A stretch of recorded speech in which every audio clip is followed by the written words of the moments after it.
Good evening और सभी मित्रों को प्रेम प्रणाम नमस्कार। जो कल था जो कल था वह आज नहीं है। जो कल था वो आज नहीं है। जो आज है वह कल नहीं हो जाएगा। वक्त की रेत में हर निशान मिट जाएगा। फिर अंतहीन गहन सन्नाटे में कहने को क्या रह जाएगा। क्या मेरा विचार, क्या तुम्हारा इरादा, तूफान में उड़ते हुए पत्तों का वादा। फिर मिलेंगे गुल खिलेंगे, फिर मिलेंगे गुल खिलेंगे, खुशबू हवा में उड़ जाएगी और हर एक बात कल पुरानी हो जाएगी। यहाँ नए लोग होंगे और नए रोग होंगे। यहाँ नए लोग होंगे और नए रोग होंगे। फिर कोरोना कोरोना कौन करेगा। कोरोना से डर के नहीं कोई मरेगा। अच्छी भाव दशा है, अच्छी भाव दशा है। यह भी एक नशा है, लेकिन यह नशा भी उतर जाएगा। सब शब्दों का खेल है, सब शब्दों का खेल है, ख्यालों का मेल है। कुछ जोड़ो कुछ तोड़ो, शब्दों की दीवारों से अपना सर मत फोड़ो।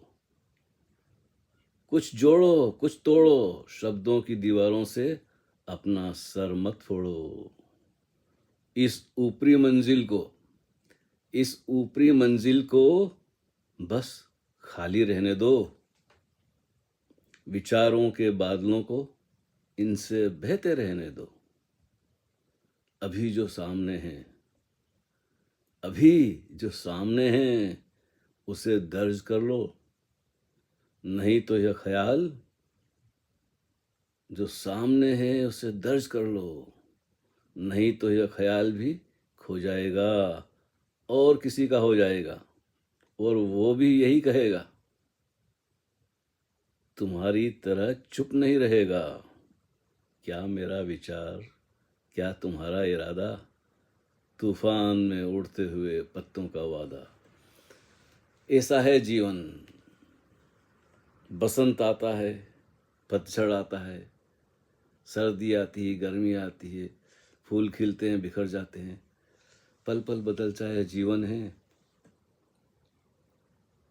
और जीने का अगर ढंग सीखना हो तो पल पल के बीच में जो अपल है, पल कहते हैं समय को, क्षण को, मिनट, घंटा, सेकंड, दिन, रात, सप्ताह, महीना, वर्ष और क्या बोलते हैं, सदियां। तो ऐसा है कि जितनी गिनती लगाओ, गिनती करते जाओ। और गिनती तो हमारी बनाई हुई है। उंगलियों पे गिनने से दिन शुरू हुए, कोई अंत नहीं है। आंकड़े बढ़ते जाएंगे, जीरो पे जीरो लगते जाएंगे। करोड़ होंगे, क्या बोलते हैं इसकी गिनती, कोटि होंगे, 10 कोटि होंगे, अरब खरब नील 10 नील। भाई मुझे तो मैथमेटिक्स का ज्ञान नहीं है, हाँ, लेकिन अंत नहीं आएगा। कितने जीरो कितने शून्य लगाओगे, लेकिन इस अस्तित्व की कभी था नहीं पाओगे। ये सब अनुभव होता है जब इंसान बहुत ख्यालों में खो जाता है, बहुत सर फोड़ता है शब्दों से, बहुत अध्ययन मनन करता है, चिंतन करता है, सुनता है, पढ़ता है, लिखता है, बोलता है, और फिर एक दिन आता है तो बोलता क्या है, चुप हो जाता है। बस ऐसे ही चुप्पी में काफ़ी दिन निकल गए। हालांकि कुछ देखता रहा हूँ, अपनी तरफ से कुछ कहने की इच्छा नहीं हुई, लेकिन कुछ मित्रों के प्रश्न आते रहे हैं बीच बीच में।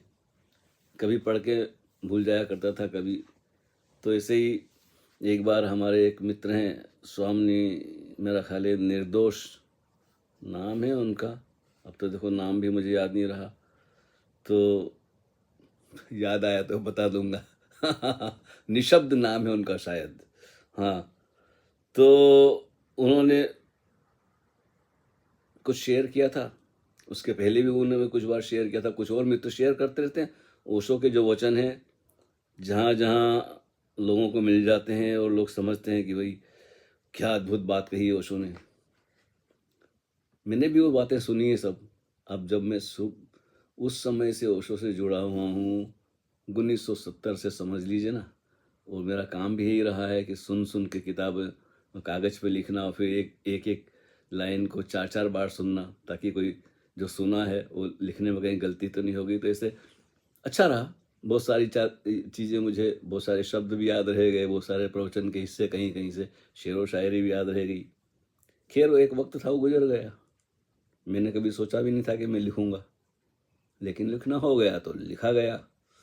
तो जो अंश हमारे सन्यासी मित्र हैं या दूसरे भी मित्र हैं कभी कभी शेयर कर देते हैं, ओशो ने कब कहा, क्यों कहा, किस लिए कहा और किससे कहा, ये बातें बड़ी महत्वपूर्ण हैं। एक तो वो सुबह शाम सुबह प्रवचन होते थे जो हाल में होते थे, वो सामान्य सबके बीच में होते थे, वो सबके लिए वो ऐसी बातें कही जाती थी जो भीड़ के लिए है। व्यक्तिगत उनकी बातें अलग होती थी, क्योंकि आप जब उनसे कुछ पूछते हैं, अगर आप सवाल पूछते हैं तो जवाब आपको ही देते हैं, लेकिन इस ढंग से देते हैं सुबह के प्रवचन में ताकि दूसरों को भी कुछ जानकारी मिल जाए। बीच बीच में वो पते की बात भी कह देते हैं। ये तो पूछने वाले पर निर्भर है कि वो अपने प्रश्न के उत्तर में क्या समझता है।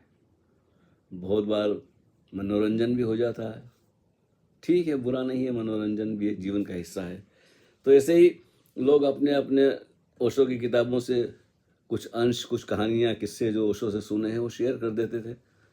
मैं चाहता तो नहीं था कि किसी को इंटरफियर करूं, क्योंकि कभी कभी मैं कुछ ऐसा लिख देता था तो वो लोगों को गलत में हो जाती है, बोलते ऐसा तो ओशो ने कहा है जी। तो ओशो ने जो कहा है, फिर मैं दोहराता हूँ, कब, किस लिए, किससे और क्यों, बड़ी प्रश्न की बात है भाई।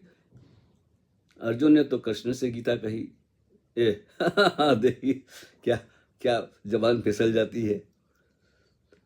कृष्ण ने तो अर्जुन से कहा, और इतनी लंबी गीता बढ़ गई। कृष्ण ने अर्जुन से कहा, अर्जुन ने फिर सवाल उठाया, फिर कृष्ण ने जवाब दिया। तो ऐसे धीरे धीरे करते करते 18 अध्याय हो गए। तब जाके अर्जुन के पल्ले बात पड़ी और जागा। अब एक शेर याद आया, सबकी नजरों में हो साकी ये जरूरी है मगर, सबकी नजरों में हो साकी ये जरूरी है मगर, सब पे साकी की नजर हो ये जरूरी तो नहीं। तो ऐसा है खेल। तो कभी कभी चुप्पी लग जाती है, दिल ही नहीं होता बात करने का। आज सोचा चलो, वो कहानी ऐसी थी कि अच्छा है लोग दोहराए नहीं उसे। वो कहानी कुछ ऐसी है कि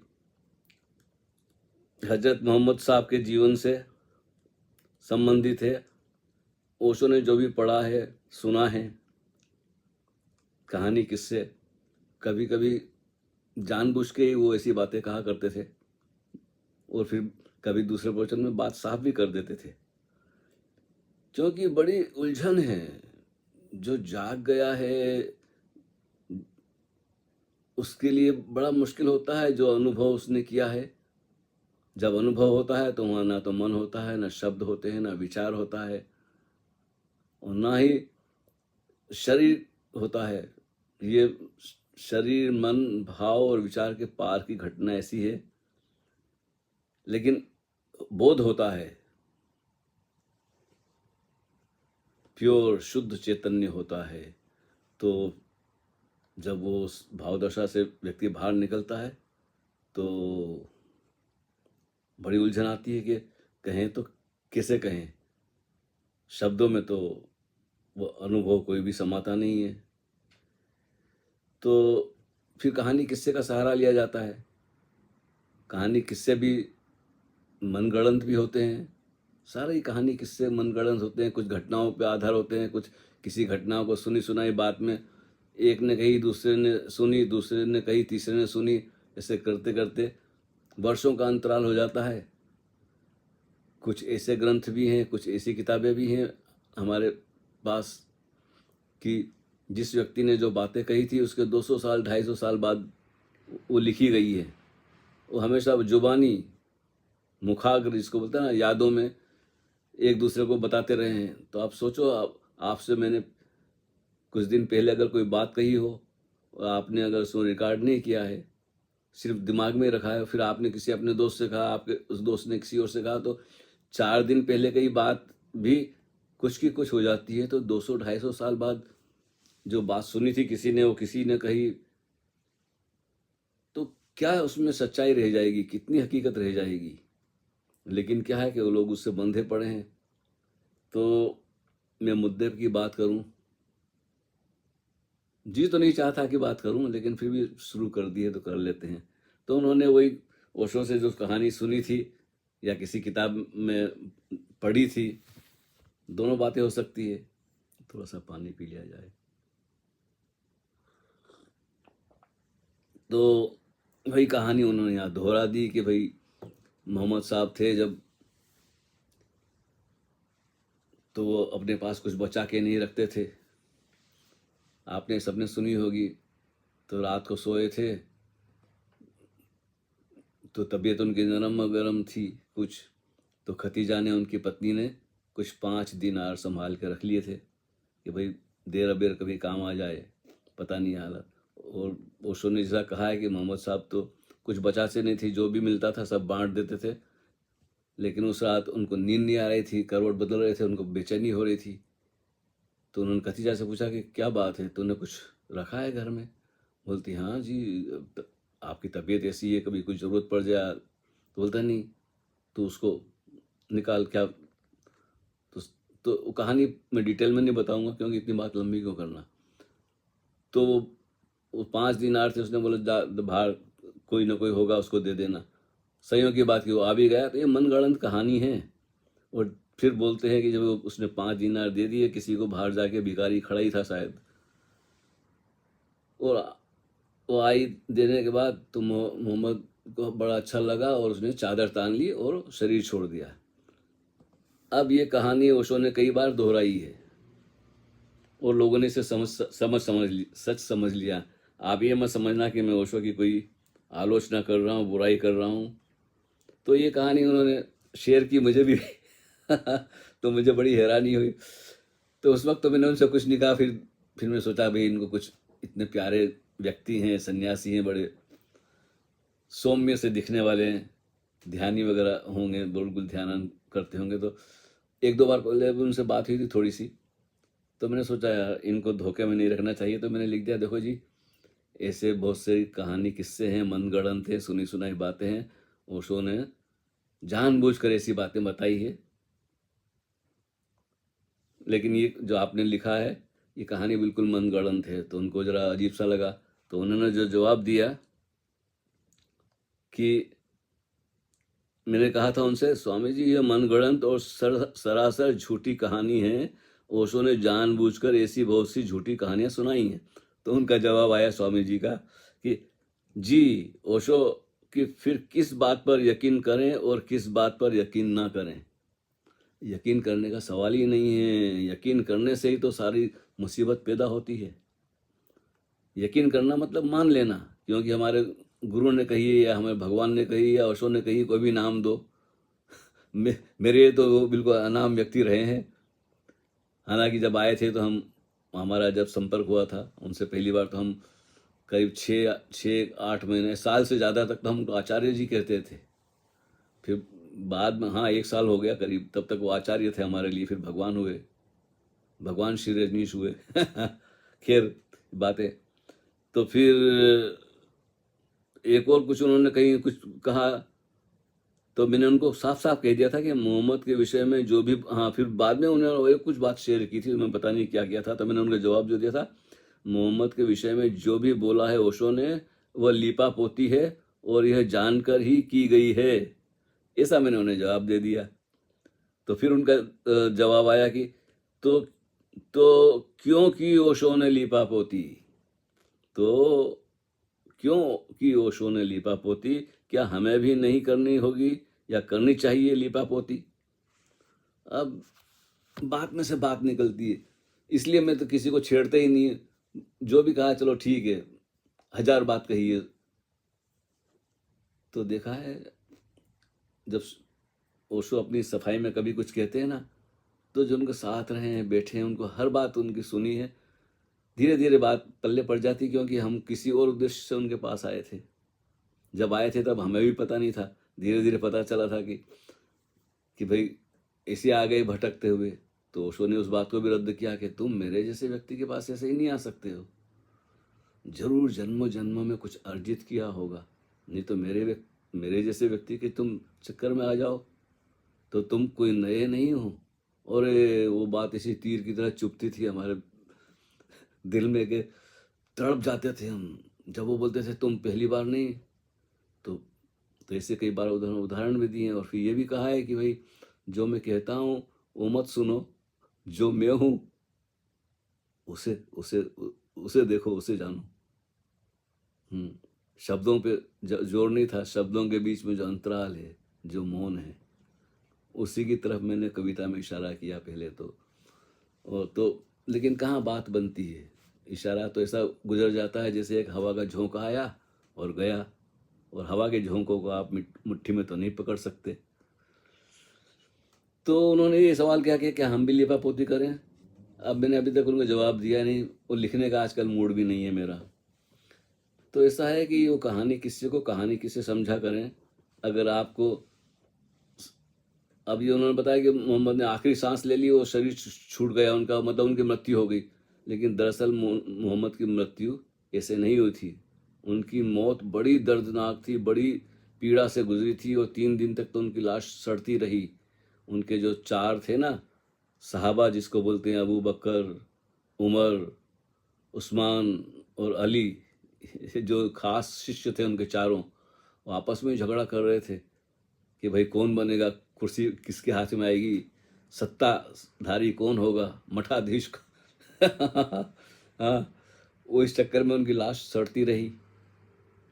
और जो आखिरी में वो वसीयत करना चाहते थे, बड़ा कंट्राडिक्शन है जी। तो जब वो उनको जहर दिया गया था, आप कहेंगे तो मैं इस बातचीत के बाद एक शेयर करूंगा, या फिर आप ढूंढ लीजिए, जफर हेरेटिक की बहुत सारी सीरियल है द मोहम्मद नाम से यूट्यूब पे, उसमें उन्होंने मोहम्मद साहब की मौत के बारे में पूरी डिटेल में बात बताई है, एक फिल्म की तरह उन्होंने बनाई है।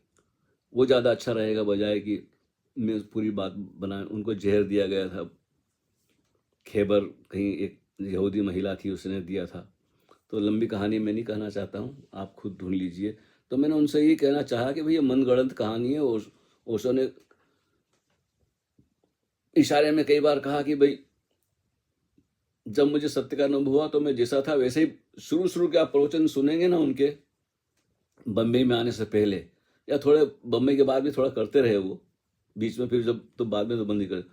तो गीता जब उन्होंने शुरू की उसके पहले कि आप प्रवचन सुनेंगे तो बड़ा दूसरे। तो ओशो ने कहा कि भाई लोग आते थे भाग जाते थे, सुनते नहीं थे, क्योंकि मैं ध्यान साधना की बातें करता था और खोज की बात करता था। लेकिन क्या है कि उनमें लोगों को रुचि नहीं थी, तो फिर मैंने गीता पे बोलना शुरू किया तो हिंदुओं की भीड़ आ गई। फिर मैंने गांधी पे बोलना शुरू किया तो गांधी जी को मानने वाले आ गए। तो फिर मैंने ऐसे उस विषय बदलते गए, लेकिन आखिरी में उन्होंने ये कहा कि मुझे न तो कृष्ण से मतलब है, न राम से मतलब है, न बुद्ध से मतलब है, न महावीर से, न पतंजलि, मुझे किसी से कोई लेना देना नहीं है। मुझे तो अपनी बात कहनी थी, तो मेरे लिए तो खूंटी चाहिए, क्योंकि लोग जो हिंदू हैं अगर मैं गीता पे बोलूँगा तो सुनने को तैयार होंगे, न सुनने ही नहीं आएंगे। तो इसी तरह उन्होंने सूफीज़म पर भी बोला, ना उनको मोहम्मद से लेना है ना जीसस से लेना देना है, उनको जगाना है आपको। लेकिन बात तो करनी पड़ेगी, यहाँ तो कोई सब्जेक्ट चुनना पड़ेगा। तो उन्होंने पता नहीं कितने सब्जेक्ट चुने, और बहुत अच्छे अच्छे चुने जिनके हमने नाम भी नहीं सुने थे। उनकी अपनी गुणवत्ता है, उनकी भी एक आवश्यकता है, उससे गुजर जाना जरूरी है, लेकिन उन्हें अटक नहीं जाना है। तो फिर उन्होंने कहा कि मैं तो इनका एक खूंटी की तरह उपयोग करता हूँ, मुझे तो अपनी कमीज टांगनी है, अपना कोट टांगना है। तो हैंगर नहीं मिला तो दरवाजे पे टांग दिया, दरवाजे नहीं मिला तो कहीं कीली पे टांग दिया, कहीं भी टांगना है। तो ये सब खूंटियाँ थी मेरे लिए, भले कबीर हो के, कृष्ण हो के, बुद्ध हो के, पतंजलि हो के, गोरख हो के, कबीर हो के, नानक हो, ये सब मेरे लिए खूंटियाँ थी। बात तो मैंने अपनी कही है, बाकी जो लीपा पोती है आसपास, कहानी किस्से, मुल्ला नसरुद्दीन वगैरह, चंदूलाल, ढब्बूलाल, जो भी कहा है उन्होंने, मैं तो भूल भी गया हूँ किसे किसे नाम लिए हैं। लेकिन बीच बीच में सीधी बात भी कही है। तो उसका, वो चाहते थे कि मुसलमान लोग आएं। अब देखिए, पिछले दो, जब से मैंने लिखना बंद किया और वीडियो बनाना बंद किया, कारण उसका ये है कि कई ऐसे मुसलमान हैं जिन्होंने इस्लाम छोड़ दिया है। उनसे मेरी मुलाकात हो गई यही फेसबुक पे, यूट्यूब पे, मैंने कुछ उनके देखा, फिर उन्होंने फ़ोन किया, उनसे बात की, कभी कभी मैं उनकी हिस्ट्री में भी शामिल हुआ। उन उनको लगा कि भाई मैं भी कुछ बहुत बड़ा जानकार हूँ, ये हूँ। तो मैंने तो उनसे कहा कि भाई मैं इस्लाम पे मेरी कोई अथॉरिटी नहीं है, ना मैंने कभी इस पर ज़्यादा ध्यान दिया। ओशो ने आलोचना की है बहुत, वो भी मेरे पास है, कभी कभी मैं वो किसी के कमेंट में भेज देता हूँ ताकि लोगों की गलतफहमी दूर हो। लेकिन तो ऐसे कुछ वक्त से मैं उसी में रहा। मैंने सोचा, मुझे भी ऐसे ही लगा कि मुझे जो कुछ कहना था, मैंने किताबें प्रकाशित हो गई, बाकी सब फेसबुक पे पढ़ा है, कई प्रश्नों के उत्तर भी दे दिए, अब क्या बेकार में दोहराना सब, इसलिए। और फिर इच्छा ही नहीं हुई बातचीत करने की। तो एक्स मुस्लिमों से जुड़ा हुआ हूँ मैं कई टाइम से, उनकी चैनल पे भी जाता हूँ, बहुत सारे मित्र बन गए हैं अपने भारत में भी और भारत के बाहर भी। तो कभी कभी घंटा 2 घंटा उनके साथ गुजर जाता है, थोड़ी देर। बाकी कोई रुचि नहीं है मुझे, लेकिन हाँ, उनकी वजह से मुझे कुरान खरीदनी पड़ी और मोहम्मद साहब की भी पढ़नी पड़ी, कुछ बातें कुछ मैंने नोट भी कर ली, ये जानने के लिए कि भाई ओशो ने जो कहा है वो सच्चाई क्या है। इनडायरेक्टली ओशो ने भी कही है, लेकिन संक्षिप्त में कही है। जैसा मैंने आपसे पहले भी कहा होगा कि मैंने ओशो से कुछ रिक्वेस्ट की थी कि आप कुरान पर बोलें, फिर उन्होंने मुझे समझाया था कि मैं खून खराबा नहीं चाहता हूँ और ये कौम मुझे नहीं समझ सकेगी, बहुत सारे महत्वपूर्ण काम हैं जो करने हैं। तो मैं समझ गया ऐसा। फिर भी मैंने, नादान तो नादान होता है, कम उम्र थी, तो मैंने सोचा शायद ओशो टाल गए, चलो वुडलैंड की बात थी, तब तो कम लोग थे, अब तो पूना में आ गए हैं। तो फिर मैंने उनसे चिट वो प्रश्न लिख के भेजा था, तब उन्होंने कुछ झाड़ दिया था बुरी तरह से इस्लाम के ऊपर, मोहम्मद साहब के ऊपर। तो उस वक्त उनके ऊपर मुकदमा भी हो गया था, कोर्ट में बुलाया गया था। ये लंबी बातें शॉर्टकट में यानी कि वो सब बातें टल गई। अब आपको वो बात बताता हूँ। एक शकील प्रेम है जिनकी यूट्यूब पे बहुत सारी वीडियो मिलती हैं, तो आप शकील प्रेम की कविता है जो मुझे बड़ी पसंद आई, वो आप सुनिए जी। इससे बात हो जाएगी साफ। और हाँ, जानबूझकर ओशो ने ऐसी कहानियाँ कही हैं ताकि वो चाहते थे कि मुसलमान लोग भी आएं, क्योंकि सीधी बात में तो सुनने को तैयार नहीं होंगे। तो मलम पट्टी, मतलब मीठे, शुगर कोटेड जिसको बोलते हैं ना, ऐसी ऐसा चलन है इस्लाम में भी। बड़े उनके अद्भुत ढंग हैं। कभी और इस पर चर्चा करूँगा अगर आपने प्रश्न पूछे तो, नहीं तो फिर मैं खामा खा क्यों दीवारों से सर को फोड़ना। तो लीजिए, अभी शकील प्रेम की एक कविता है और बड़ी जोरदार है, ज़रा ध्यान से सुनिए।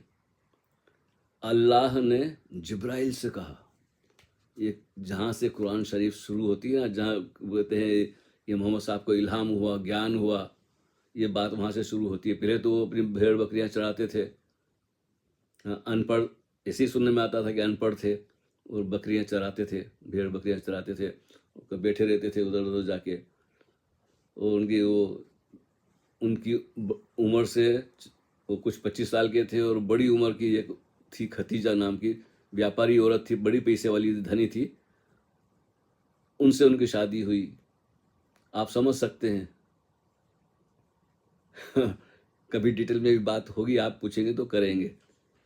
तो ये बात कहाँ से शुरू होती है, वहाँ से आप सुनिए कि इस भाव दशा में थे कि भाई शादी भी कर ली थी बड़ी उम्र की औरत से, उसके पहले से ही 3 बच्चे थे, वो व्यापारी थी, तो ये उनके वहाँ नौकरी करते थे और भेड़ बकरियाँ चराने जाते थे।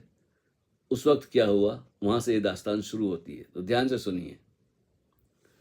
अल्लाह ने जिब्राइल से कहा, जिब्राइल ने हजरत से कहा, हजरत ने खतीजा से कहा, खतीजा ने अपने भाई से कहा, भाई इसी पल के इंतजार में था। उसने बहन से कहा, खतीजा तेरी बातें मुझे कबूल है, तेरा पति ही आखिरी रसूल है।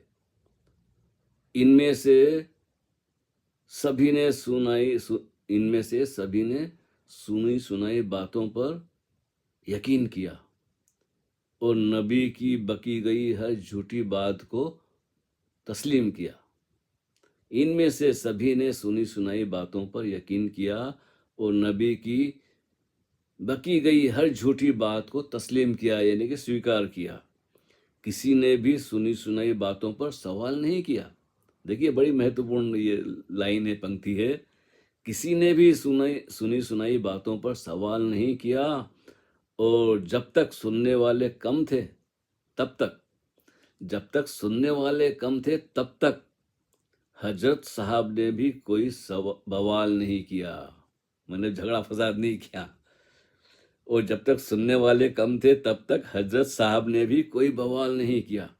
इस तरह सवाल करने वालों का दायरा घटता चला गया और सुनने वाले लोगों के जरिए हजरत साहब का कुनबा बढ़ता चला गया। धीरे धीरे सुनने वाले औरों को भी सुनाने लगे। जैसे हम ओशो की बात सुनते ना तो दिल होता है वो भी लोगों को बताओ। शुरू शुरू में बड़ी बेचैनी होती है खैर, अच्छी बात है। इस तरह सवाल करने वालों का दायरा घटता चला गया और सुनने वाले लोगों के जरिए हजरत साहब का कुनबा बढ़ता चला गया। धीरे धीरे सुनने वाले औरों को भी सुनाने लगे और इन सुनी सुनाई बातों को दूर दूर तक पहुंचाने लगे। झूठी बातों को मनवाने के खातिर बहुत पापड़ बेलने पड़ते हैं। झूठी बातों को मनवाने के खातिर बहुत पापड़ बेलने पड़ते हैं और एक झूठ को छुपाने के लिए 100 झूठ बोलने पड़ते हैं। बकने वाले बकते चले गए, सुनने वाले सुनते चले गए। हवाई फलसफों की बुनियाद पर मजहब के अफसाने गढ़ते चले गए। आसमान के 7 दरवाजे खोले गए और झूठ पर झूठ बोले गए। झूठ इतना बड़ा कि ये किताब तैयार हो गई। झूठ इतना बड़ा कि ये किताब तैयार हो गई और इस किताब को सच मानकर अक्सरियत बीमार हो गई, यानी कि ज्यादातर लोग, अक्सरियत बीमार हो गई। झूठ इतना बड़ा कि ये किताब तैयार हो गई और इस किताब को सच मानकर अक्सरियत बीमार हो गई। भूखे लोग रोटी को तरस रहे थे, भरे पेट सुनी सुनाई बातों की खातिर लड़ रहे थे। नफरतों के साये में तलवारें चमक रही थी। जहां बादलों से पानी की जरूरत थी वहां आसमान से आयतें टपक रही थी। जहालत की कोख से रूह, जिन और फरिश्ते पैदा होने लगे। जहालत की कोख से रूह, जिन और फरिश्ते पैदा होने लगे। जहां जमीन पर फसलों की जरूरत थी वहां दिलों में फासले पैदा होने लगे। शैतान का काम इंसान कर रहा था और रब्बुल आलमीन ऊपर बैठा लोगों को उकसा रहा था। सुनी सुनाई बातों में आकर लोग अपने ही सगे संबंधियों से लड़ रहे थे। सुनी सुनाई बातों में आकर लोग अपने ही सगे संबंधियों से लड़ रहे थे और भूखे लोग रोटी को तरस रहे थे। भरे पेट सुनी सुनाई बातों की खातिर लड़ रहे थे। भरे पेट सुनी सुनाई बातों के खातिर लड़ रहे थे। ये आखिरी लाइन छूट गई शायद। क्या था कि सुनी सुनाई बातों में आकर लोग अपने ही सगे संबंधियों से लड़ रहे थे और उनकी क्या हुआ, अरे खैर एक लाइन शायद कट गई है। भूखे लोग रोटी को तरस रहे थे, भरे पेट सुनी सुनाई बातों की खातिर लड़ रहे थे। नफरतों के साये में तलवारें चमक रही थी। जहाँ बादलों से पानी की जरूरत थी, वहाँ आसमान से आयतें टपक रही थी। जहालत की कोख से रूह जीन और फरिश्ते पैदा होने लगे। जहाँ जमीन पर फसलों की जरूरत थी, वहाँ दिलों में फासले पैदा होने लगे। और शैतान का काम इंसान कर रहा था और रब्बुल आलमीन ऊपर बैठा लोगों को उकसा रहा था। सुनी सुनाई बातों में आकर लोग अपने ही सगे संबंधियों से लड़ रहे थे और उनकी मदद के लिए आसमान से फरिश्ते उतर रहे थे। फरिश्तों की बातें भी हवा हवाई थी, जिसे नबी ने चालाकी से लोगों में फैलाई थी। गुरु ने बका और चेलों ने सुना और सुन सुनकर सब सुन्नी हो गए। जो बचे थे वो शिया हो गए। इस तरह सब मियाँ हो गए। ये शकील प्रेम बहुत ही इतना अच्छा आलोचक है, बड़ी पैनी दृष्टि है इसकी। एक ही सब्जेक्ट पे नहीं, इनकी तो ढेर सारी वीडियो आपको यूट्यूब पे मिलेगी। और ये ओशो के सन्यासी हैं। ये शकील प्रेम से आपको अंदाज हो जाएगा। हाँ, लेकिन वो बताते नहीं है किसी को, क्योंकि फिर उन्होंने सभी को, जैसे ओशो ने सभी धर्मों की आलोचना की है, इन्होंने भी सभी की आलोचना की है।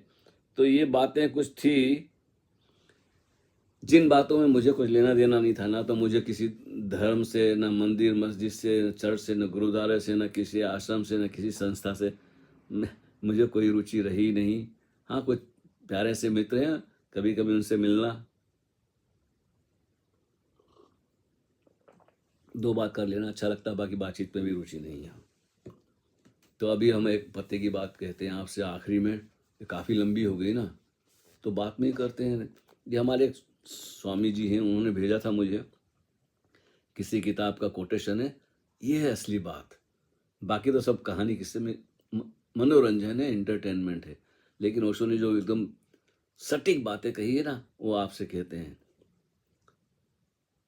शरीर मन से परे, शरीर है स्थान, शरीर का मतलब जगह है, स्थान है। मन है समय, मन टाइम है, mind is time and body is space. हाँ, body is space and mind is a time. अब ध्यान से सुनिए। जब तुम ध्यान में उतरते हो, तुम शरीर से विलीन हो जाते हो। तुम्हें यह पता नहीं चलता कि तुम कौन हो, पुरुष या स्त्री, कुरूप या सुंदर, श्वेत या अश्वेत। तुम बस यह नहीं जानते कि तुम कौन हो। ये बड़ा ऐसा अनुभव है कि इसको कहना ही बड़ा मुश्किल है। लेकिन ओशो ने देखो कहाँ से उन्होंने पकड़ी है बात को।